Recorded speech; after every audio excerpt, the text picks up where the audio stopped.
Boa noite a todos. Obrigado ao pessoal da Network One, Scansource, Rafa, Walter, pela oportunidade. Nós temos visto aqui, nos painéis anteriores, como a transformação digital tem mudado as nossas vidas. E nada melhor do que começarmos a falar com um dos segmentos que mais investe em tecnologia e segurança e ver qual é a visão desses líderes dessa indústria, que é normalmente chamada como a âncora do avanço tecnológico, né? Não se faz por causa da segurança. Então, vamos entender um pouquinho dessa visão com os nossos amigos aqui. Apresentando vocês, começo com Longinos Timochenko, hoje amigo de velha data, especialista em segurança, o Longinos depois se apresenta. Glauco Sampaio, Banco Original atualmente, mas também especialista na área de segurança há muitos anos. Zilo, Marcelo Zilo Neto, já fomos da mesma empresa, né? E hoje trabalhando no Banco Safra.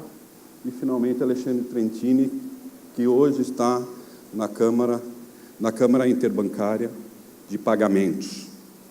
Eu queria pedir para vocês um favor, antes de mais nada, que nós esqueçamos as organizações, porque eu sei que normalmente os bancos têm sérias regras de compliance, e como vocês são especialistas no mercado de segurança há tantos anos, em tantas empresas, eu gostaria que as respostas fossem direcionadas muito mais na vivência de vocês do que na opinião das instituições, ok? Pode ser?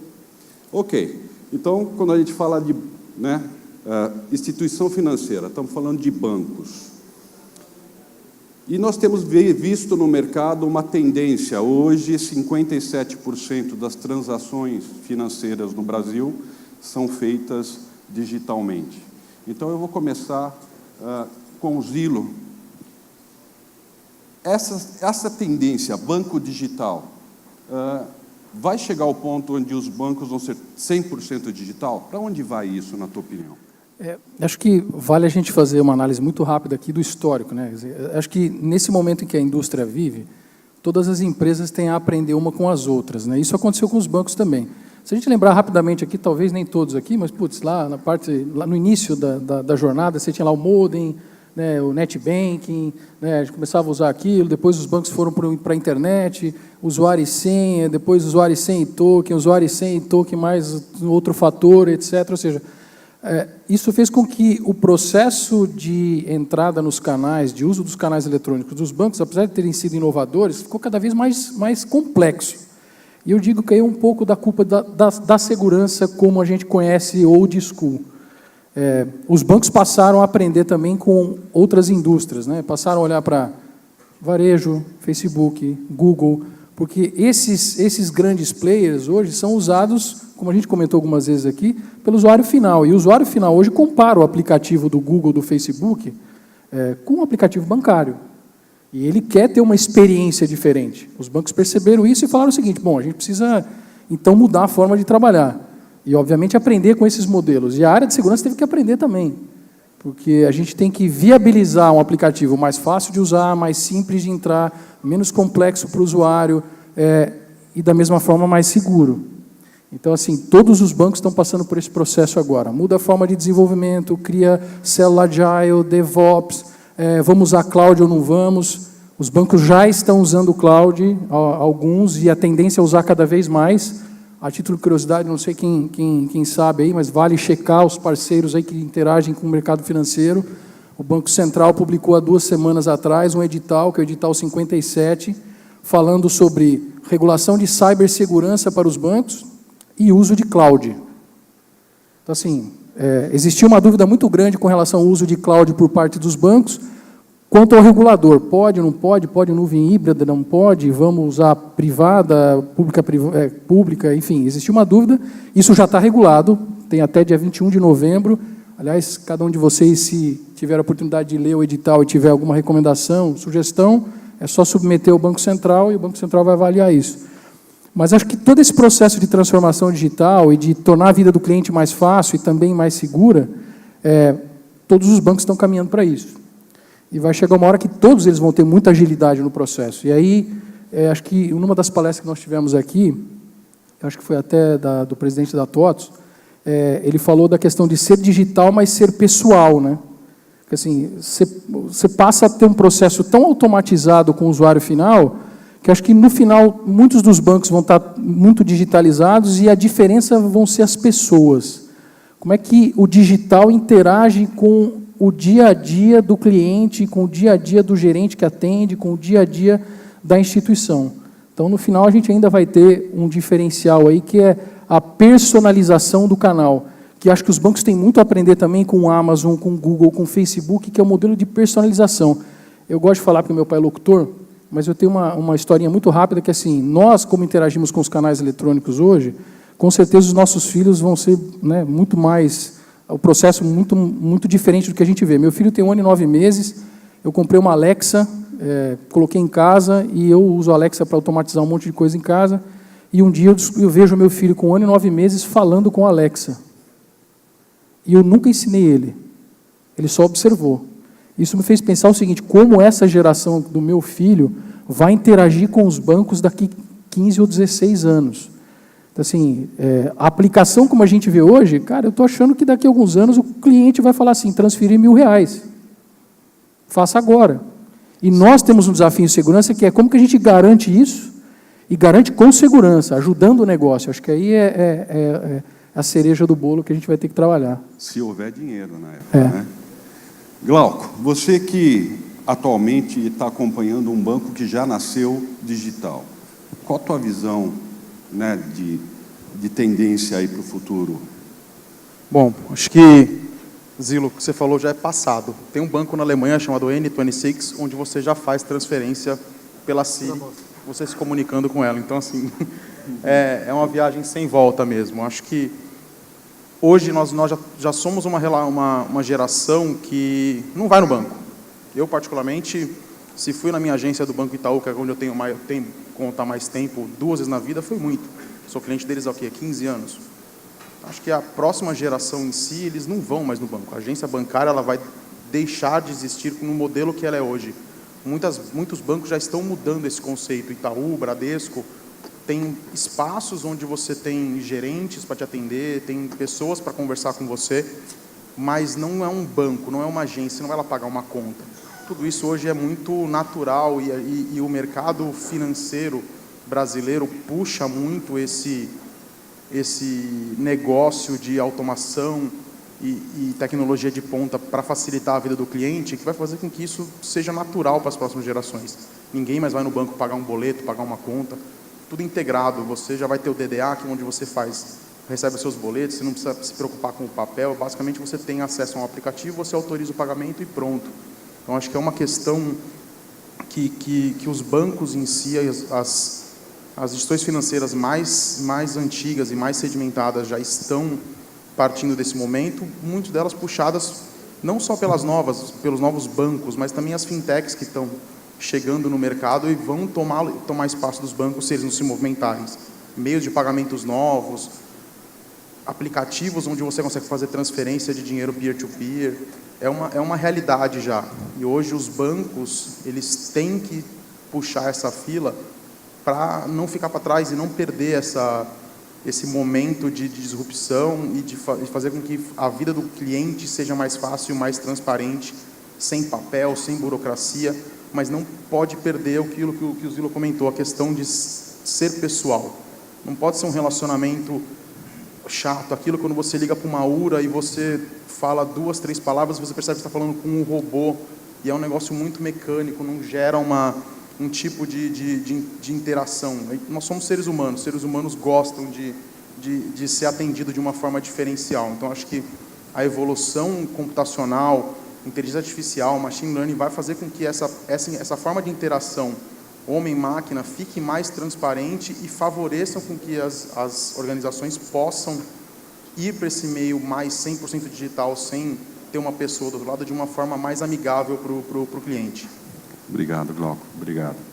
Bom, também nós sabemos que hoje a IoT é uma realidade, inclusive no sistema financeiro, e isso traz uma série de vulnerabilidades. Inclusive, o próprio Gartner diz que a tendência até 2020 é que 20% dos ataques sejam oriundos de alguma forma de IoT.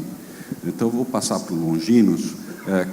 Na tua visão, quais são hoje as principais ameaças que essa transformação digital traz para as corporações em geral?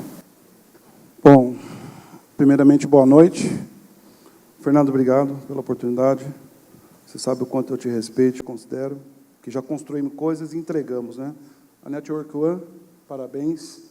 Vocês não atenderam, vocês superaram expectativas. Então, vocês estão de parabéns pela organização, pelo evento. Estou muito feliz de estar aqui hoje. Principalmente porque eu estou há mais de 20 anos na estrada, e é a primeira vez que a minha esposa pôde estar presente e nos prestigiar. Porque ela não está prestigiando eu, está prestigiando um evento desse nível. Ela é advogada. Levanta, gente. A Janaína, todos conhecerem. Obrigado, gente. E também não é à toa, gente. Por que eu quis que vocês conhecessem ela? Questão de sobrevivência. Vocês todos conhecem ela, porque eu começo segurança dentro de casa. E ela é a primeira a ficar brava comigo. Você imagina advogado que gosta de papel, com todo respeito, você aplicar segurança. Por que eu tenho essa técnica? Porque a minha missão nas empresas não é fácil, as nossas missões não é fácil. E a gente acompanhar a transformação e acompanhar o negócio. Porque muitas vezes o negócio nos vê como impeditivo. Como às vezes eu ouço que segurança é pau na roda, segurança trava. Então, normalmente, a gente é envolvido ou no meio de algum projeto ou no final. Como transformar isso? Como mudar isso e acompanhar a transformação? Né? Então, respondendo a sua pergunta, Fernando, eu vejo, já errei bastante, então eu fui mudando minhas técnicas de como implementar segurança nas áreas, nas empresas, e elas entenderem que é necessário. Segurança não é mais uma opção, gente, é necessidade. E ela começa dentro das nossas casas. Né? Segurança é uma transformação que nós temos que também causar nas empresas. Conhecerem segurança, entender que segurança é importante, ela faz parte da tomada de decisão de uma empresa. E com a abordagem que a gente usa. Hoje, para mim, como especialista na área, eu não tenho tanta preocupação com tecnologia. Nós temos vários sabores, nós temos, né, N opções de features de segurança, mas o maior risco que eu vejo hoje de segurança é em pessoas. E como nós estamos tratando dentro da transformação, considerando pessoas, nossos filhos, quem está olhando isso? Por que a segurança não pode ser intuitiva? Vocês já pensaram nisso? Aí é uma oportunidade para as indústrias. Né? Porque o ser humano não está preocupado e a segurança ela tem que ser transparente para o usuário e para o nosso negócio. Eu sempre falo para minhas equipes, quanto menos a gente aparecer, melhor. Tem que ser leve. O meu presidente fala toda hora, nós temos que facilitar. Facilitar e não complicar. Quando a gente complica, a gente vira problema dentro das nossas organizações. Então, essa é uma coisa que a gente repensa todo dia, é um processo vivo, segurança. Né? Nós mudamos a todo momento, eu mudo minha estratégia para que a gente seja sempre uma área consultiva. Então, Fernando, eu vejo que hoje o maior risco em segurança é pessoas. Vou fazer a mesma pergunta para o Alexandre, que, né, tem bastante visão nessa parte. Bem, primeiramente, boa noite a todos aí. Sei que o último painel, deve ser difícil para vocês escutarem isso, mas vou fazer o que ele pediu. Ó. O crachá foi embora, Fernando. Tá bom? Sem crachá. Vamos começar aí. É o seguinte, você falou sobre a ameaça e sobre a IoT, não é isso? Bem, primeiramente, vamos começar. Se apareceu na Globo, virou notícia, todo mundo está sabendo. Qual a maior ameaça hoje, gente? A maior ameaça hoje não é aquela bandinha, não, tá? O tal de ransomware, não é uma banda de rock, não, tá? Então, ransomware em primeiro lugar. Seguindo o SANS, 55%, segundo eles, é a maior ameaça hoje. Ou seja, para quem não está habituado, um resumo, né, uma tweetada, e olha que o Twitter aumentou agora, hein? O Twitter de 140 caracteres foi para 280, é uma evolução. Agora possamos disseminar os nossos vírus, as nossas coisas, e o usuário clicar, ou seja, vamos fisgar o usuário. E esse fisgar é o phishing scan, é o segundo maior tipo de ataque que tem hoje. Mas vamos voltar um pouco, porque você colocou a IoT como patinho feio. Eu não gostei do que você colocou agora, Fernando. Por quê? Pegaram a sopinha de letrinhas IoT e transformaram ele, potencializaram ele em uma coisa ruim. Todo mundo aqui teve IoT. Por favor, levante a mão quem é de indústria, por gentileza. Nossa, ninguém da indústria? A indústria lá atrás, quando utilizávamos, vou pegar uma indústria qualquer, uma indústria farmacêutica, eles já usavam ferramentas, mecanismos e máquinas que também são considerados, desde que a gente fala de um PLC lá em uma indústria farmacêutica, ou uma NOC dentro de uma automotiva, eles já trabalham por PLC. Agora vocês estão falando porque eu tenho um wearable no meu pulso, quer dizer que ele está sendo responsável por tudo isso. Não é isso, gente. Então, na verdade, a origem é a mesma. Mas onde eu quero chegar com isso? Só para fechar. O problema está sendo sempre o usuário que interage com isso. Quando eu falei do phishing, quando eu falei em relação ao ransomware, é o usuário final que clica, é o usuário final que não está conscientizado, que não pode clicar naquele link porque vai ser infectado e vai trazer um prejuízo para a empresa. Ou seja, enquanto ele não tem essa perda financeira, uma perda de imagem, ele não sabe realmente o que é uma ameaça. É isso que eu vejo em relação a isso, Fernando. Obrigado, Alexandre. Bom, com essas preocupações, eu vejo que toda a preocupação vem com oportunidades, né? Então, vou perguntar para vocês, quais vocês acham que são as tendências ou tecnologias que vão ser vitais, né, que vai ter uma grande adoção na indústria de uma forma geral, das corporações de uma forma geral? Tá? Vou passar primeiro para o Zilo. O que você vê que é inevitável e que vai acontecer num curto espaço de tempo? Eu acho que todos nós aqui nessa conversa, todos os CISOs aqui, têm um desafio que é limite na quantidade de recursos pessoas. Sim, é muito difícil você achar o volume de profissionais que a gente precisa para trabalhar com segurança, para responder incidente, para detectar, para conscientizar, para fazer tudo o que a gente precisa fazer. Então, é uma tendência sem volta, é a automação para a gente aqui. Ou seja, a gente tem que ser capaz de ter tecnologias de inteligência artificial, de big data, analytics, que suportem as soluções de segurança, que suportem o nosso dia a dia para automatizar resposta e dar para a gente a capacidade de olhar para tudo aquilo que a gente precisa olhar. Se a gente fizer um levantamento com... Só um segundo, Zilo, você falou, né, dessa necessidade de apoio de gente, etc.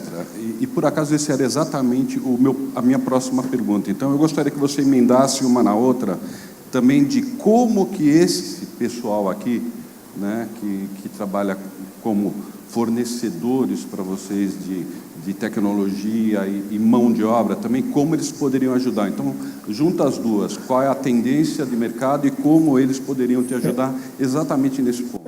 Até emendando a RSA, muito se falou esse ano de automação, de orquestração, e são tecnologias que não são... Dificilmente você tem a tecnologia, aliás, nenhuma vai funcionar sozinha, né? Mas para nós que estamos nessa mesa aqui, eu tenho certeza, assim, esse tipo de tecnologia implementado para a segurança precisa de gente muito boa implementando. Eu costumo dizer o seguinte, né? Vamos pegar uma tecnologia aqui de CIEM, de correlação de evento. Se você pegar os top 4, eles têm poucas diferenças do ponto de vista de funcionalidade. Talvez um seja melhor em alguma coisa, outro em outra, mas assim, os 4 primeiros estão muito próximos. No final, precisa de um bom piloto. Eu costumo dizer o seguinte, ó, eu posso andar 200 por hora com golzinho, mas diferente com uma Ferrari, se você também tiver um piloto muito bom, você vai andar muito melhor. Então, assim, quando a gente está falando de parceria, etc., eu espero de um parceiro, primeiro, que tenha muito conhecimento nas tecnologias que ele vende, que ele seja capaz de implementar e pensar no modelo de negócio, no caso de segurança dos bancos, como isso realmente vai resolver um problema. E a gente estava conversando antes de entrar aqui, eu costumo dizer que a gente mede um bom parceiro na crise. Eu tive boas e más experiências com parceiros, e assim, na hora de vender o cara está lá, seu amigo, a hora que dá a crise, some. Então, assim, acho que é bom quando está tudo bem, tem que ser muito melhor quando você está em crise. Aí você mede o nível de parceria e de longo prazo. Para mim, isso é um fator importante na confiança e na relação a longo prazo. Obrigado, Zilo. Trentini, rapidinho, quais são as tecnologias que você acha e o que você acha que os seus parceiros, o que você espera dos seus parceiros nessa tarefa árdua que é ter pessoal e com tanto desafio? Bem, parceiro para mim é aquele que consegue me ajudar a viabilizar alguma coisa que está emperrada, ou seja, é aquele famoso pau de enchente, né? Em nossas empresas a gente tem um pau de enchente, a gente vai para um lugar e para o outro e enrosca em alguma área, né? Porque a segurança é mal vista. Então, o parceiro vem o quê? Para realizar os nossos sonhos, né? Então, nada melhor, parabéns aí a todos vocês aqui, todos esses canais, são mais de 160, e que consigam estreitar essa relação. E só mais um outro ponto, é o seguinte, quando você é sponsor de um projeto de segurança, você tem que buscar dentro da sua empresa um stakeholder, um parceiro para te dar a mão. Agora eu pergunto para vocês, agora, todos vocês são vendedores, quem trocou de carro esse ano, levanta a mão? Oh, bastante, hein? Oh, o cara trocou lá no fundo também, comprou um carro novo, né? Eu não quero só que você venha aqui e compre um carro novo comigo, não. Você tem que estreitar a relação comigo e ser uma coisa constante, que você venha bater na porta e me ajudar quando eu preciso também, como o Zilo falou. Não adianta você fazer uma venda só e amanhã tchau. Entendeu? Então, eu vejo nisso. Então, vocês, parceiro, visitem com isso. E, fortemente, não traga o primo. Quem é o primo? É o cara lá da SOS Computadores. Ou seja, vem o primo para falar de uma área de segurança e não sabe nem o que está falando. Entendeu? Então, eu acho que essa é a minha provocação para vocês que estão aí do outro lado. Obrigado. Legal, legal.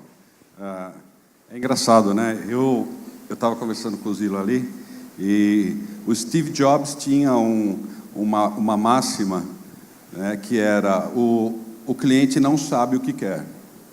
Né? Quem conhece, quem já leu a biografia do Steve Jobs, o cliente não sabe o que quer. Quando você é disruptivo, quando você quer inovar realmente, o cliente nem sabe que alguma coisa nova vai aparecer. Então, é uma coisa também para se pensar, né? Todo mundo fala, tem que ouvir o cliente, mas quando você vê novas tendências e coisas tão novas, muitas vezes a gente vai ter que estar um passo adiante. Glauco, e aí? Novas tecnologias que vão ser vitais para o mercado e como você gostaria de ver as pessoas que chegam para te ajudar no teu negócio? Bom, acho que eu estou muito próximo do que o Zilo colocou em relação à automação. Hoje é uma realidade, a gente já vê no mercado lá fora muita coisa nesse sentido, algumas empresas já vindo para o Brasil com esse tipo de solução, onde procura resolver um problema que é grave e é o problema de todas as empresas, é falta de recurso. Hoje, dificilmente você consegue montar uma equipe que seja 24/7, com especialistas, com gente boa, que custa muito caro para a empresa, quando você consegue atender grande parte disso aí com soluções que façam a automação do trabalho humano. Acho que é um caminho sem volta, ainda é uma coisa bastante embrionária, as empresas grandes ainda estão entrando nesse mercado, mas tem muitos players lá fora de menor porte que já têm soluções bastante robustas, e é uma questão de tempo para que os grandes absorvam esses caras e passem a oferecer isso de uma forma mais estruturada, mas vocês como parceiros têm muito a agregar nisso daí. Vocês estão em diversas empresas, vocês passam por N tipos de implantações de soluções. Uma coisa que a gente sente muito falta quando um parceiro vem fazer uma implementação de um produto, o cara não vem, dá o next finish e vai embora, resolvendo só um problema muito pequeno da parte do que o cliente tem. As soluções hoje, todas elas têm um volume de funcionalidades e pode ajudar os clientes numa gama muito maior de problemas, e que se vocês, como especialistas e como fabricantes ou pessoas que estão fazendo essa implementação, não colocarem isso para as equipes dos clientes, ninguém fica sabendo. Então, assim, muitas empresas lançam muitas coisas novas, estão sempre fazendo atualizações, disponibilizando coisas interessantes que resolvem problemas, e as equipes das empresas não têm essa especialização e esse tempo para fazer com que isso se torne uma realidade. Então, acho que um papel de vocês, que alguns cumprem com louvor e outros não, é manter os clientes sempre atualizados e como que eles podem fazer para utilizar melhor todos os tipos de soluções que vocês estão vendendo. Parceiro é o cara que está sempre perto. O cara não necessariamente está ali para fazer... o vendedor, o cara vende e vai embora, como o Trentini falou. Se o parceiro estiver próximo, mostrando o valor na solução que ele já vendeu, nós, como clientes, vamos sempre contar com esse cara quando a gente tiver um problema, quando precisar resolver alguma outra coisa e, consequentemente, isso vai se tornar uma venda futura. Então, acho que esse é um ponto que todos vocês deveriam trabalhar mais. Só complementar rapidinho, o Glauco, assim, a gente discute muito isso entre nós, assim, outra coisa é o parceiro que chega lá e não entende o que a gente já tem. É assim, tá aqui, tem um produto legal para você, tá bom, deixa eu te falar o que eu já tenho, porque talvez você consiga integrar coisas que eu já tenho para resolver meu problema.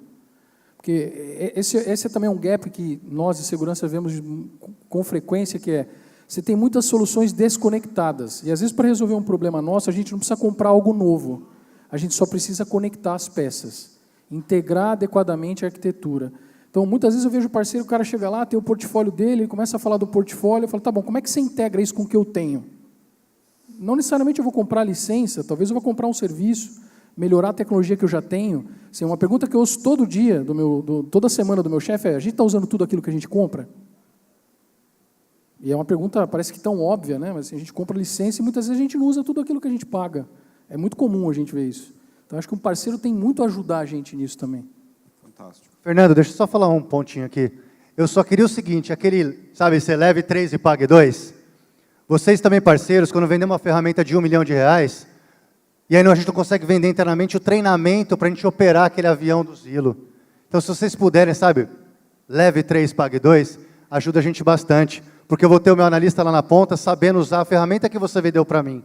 Então, isso vai ajudar também no dia a dia, na operação. Eu vejo isso também uma grande dificuldade para nós em relação a isso. Exatamente. Antes de chegar na solução. Bacana. Longinos, e aí? Rapidinho. Novas tecnologias e também o que você espera de uma parceria.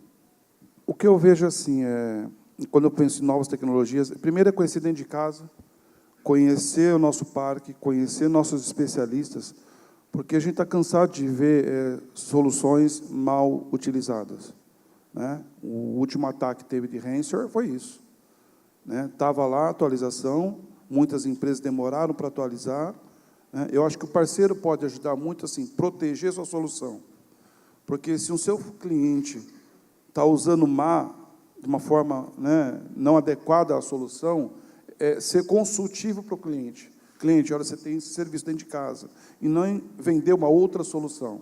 Porque mais cedo ou mais tarde ele vai perceber que ele já tinha isso dentro de casa e estava sendo mal utilizado. Então, eu vejo nesse sentido que o parceiro pode se aproximar de uma forma mais consultiva Proativo, e né? proativamente, né, e protegendo o produto dele. Entendi. Porque se eu sou fornecedor, eu quero que ele use bem a minha solução. Então, acho que é essa forma que... E outra coisa é as empresas desenvolverem a governança, porque a segurança não pode ficar somente dentro de TI, né? Existem problemas de conceito no mercado, o que é segurança de perímetro e o que é segurança da informação. Informação é corporativo.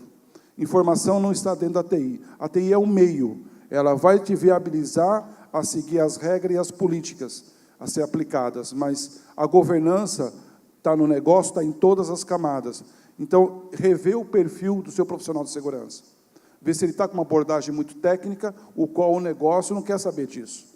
O negócio quer que você fale em serviço, o quanto isso me afeta. Então, vamos começar a falar de segurança com base em risco, que é dessa forma que nós implementamos no SPC, construímos uma estrutura há 4 anos, trabalhando desde a cultura, né, treinando muito mais pessoas, mas treinar e responsabilizar. Eu falo, meu presidente, a gente vai formar pessoas aqui e a gente não cobra. Nós temos que responsabilizar. Como? Educando. Mas a inovação está toda hora aí. Então, não dá tempo de ficar só educando. A gente tem que educar e responsabilizando. E aí você vai transformando junto com o negócio. Obrigado, Longinos. Eu tinha um bate-bola que eu queria fazer bem rapidinho com vocês. Jogo rápido, que nem Marília Gabriela, beleza? Ok. Zilo, nuvem pública, aliado ou inimigo? Aliado. Fantástico. Glauco, segurança como habilitador de negócios, pode ou não pode? Deve. Não tem como não ser. Alex, é possível alinhar necessidade de negócio com segurança? Tem que ser rapidinho mesmo ou não? Vai, pode ser um pouquinho, vai. Eu acho que o alinhar é um pouco complicado essa palavra. Eu acho que tem que nascer. Quando a gente fala em alinhar, a gente está pensando em coisas legadas. Eu acho que a gente tem que colocar numa timeline, pegar lá o produto, por exemplo, cofre de senha, colocar, pegar uma parte de CIEM, colocar. Isso tem que fazer parte do processo. Por quê? Eu não quero ser lembrado. Como nós somos lembrados aí, gente? Tem 3 coisas que nós somos lembrados perante o mercado, tá bom? Para quem não sabe, toma nota, vai cair na prova amanhã. A primeira é o software. O que é o software? Aquilo que eu xingo. O que é o hardware? Aquilo que eu chuto. E por último, é o famoso esgoto, ou seja, enquanto não tem nada boiando, tá bacana. Então, eu vou usar uma frase, teve a SPM aí de um grande amigo, Gil Giardelli, para fechar, que é o seguinte, são 2 frases, tá? Primeiro, não use velhos mapas para descobrir novas terras. E por último, nós estamos vivendo o quê? Empresas do século XX, pessoas do século XXI. Essa é a minha percepção em relação a isso, Fernando. Obrigado, cara. Longinos, principal desafio dos CISOs para o futuro?